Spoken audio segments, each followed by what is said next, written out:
Hey everyone! So as we reach the culmination of our Advent season, I get to share with you guys from a passage in Isaiah. This is chapter 7, verses 10 through 16. But before I read it, I'd like to give a little bit of background on what's happening here. So this is from the time when Ahaz was king of Judah, and he had recently heard that Jerusalem was under attack by the kings of Syria and Israel, who had allied together to try to overtake the city. And because of that, Ahaz became fearful, causing his people to become fearful as well. And so the Lord sent Isaiah to go find and speak with Ahaz, and essentially to reassure him that those two kings would not be successful in overtaking Jerusalem. That Ahaz had nothing to fear, and then to kind of give Ahaz the opportunity to choose to believe God. Ahaz was originally, well, not just originally, but Ahaz was not the best king, and definitely didn't align himself with the Lord. He had alliances with other pagan leaders, and held very strongly to that. So this is what happened in chapter 7, starting in verse 10 and going through verse 16. It says, "Again the Lord spoke to Ahaz, 'Ask the Lord your God for a sign, whether in the deepest depths or in the highest heights.' But Ahaz said, 'I will not ask. I will not put the Lord to the test.' Then Isaiah said, 'Hear now, you house of David. Is it not enough to try the patience of men? Will you try the patience of my God also? Therefore the Lord himself will give you a sign. The virgin will be with child and will give birth to a son and will call him Emmanuel. He will eat curds and honey when he knows enough to reject the wrong and choose the right.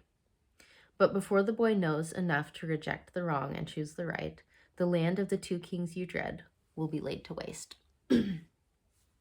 So the theme for this week is God with us.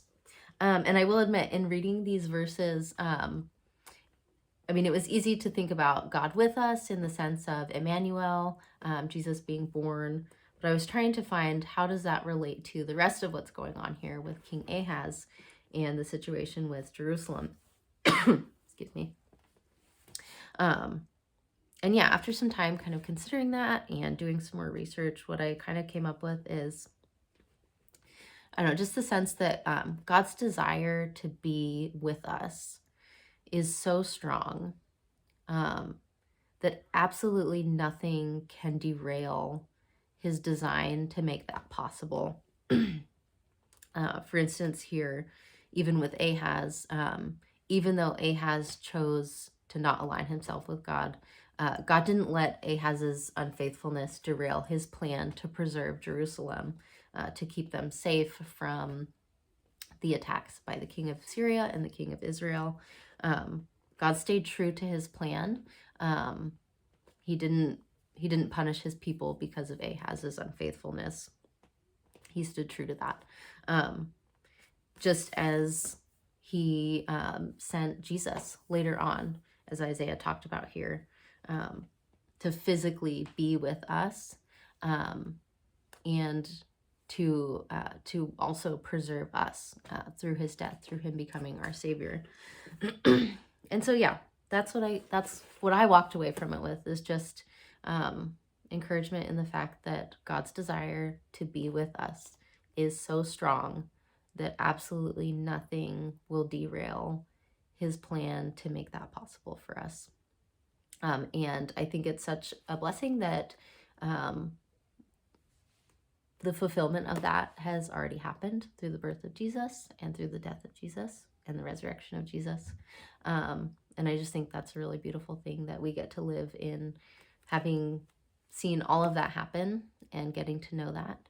And yeah, it's just my prayer for all of you that you guys get to spend a little time this week thinking about that too, thinking about how strong God's desire is to be with you, and just the security in knowing that there's nothing at all that can derail that plan of his. All right, have a Merry Christmas, guys.